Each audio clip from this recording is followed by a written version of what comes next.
తెలంగాణకు తానే రాజు తానే మంత్రి అన్నారు రేవంత్ రెడ్డి. తనకు ఎవ్వరూ పోటీ కాదన్నారు. 10.5 ఏళ్ల పాటు తానే సీఎంగా ఉంటానన్నారు.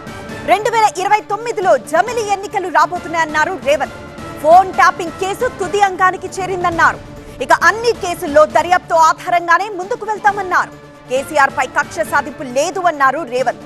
కేసీఆర్ ని జైల్లో వేయాలనుకుంటే నిబంధనల ప్రకారమే వెళ్తున్నామన్నారు సీఎం రేవంత్.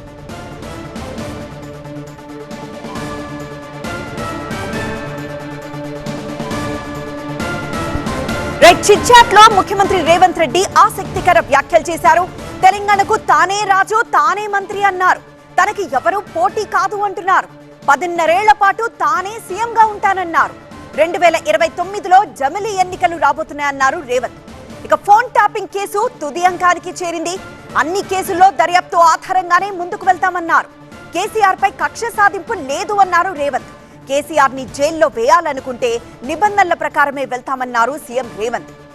ఇక ఎన్టీఆర్ కి భారతరత్న ఇవ్వాలి అన్నారు సీఎం రేవంత్. ఎన్టీఆర్ జాతీయ సొత్తు, భారతరత్నకు అర్హుడు. ఇది నా వ్యక్తిగత అభిప్రాయం అన్నారు. నా అభిప్రాయాన్ని పార్టీకి కూడా చెప్తా. ప్రజాస్వామ్యాన్ని కాంగ్రెస్ గౌరవిస్తుంది. జూబ్లీహిల్స్ లో ఎన్టీఆర్ విగ్రహం పెడతాము. నేనే ఎన్టీఆర్ విగ్రహాన్ని ప్రారంభిస్తా అన్నారు సీఎం రేవంత్.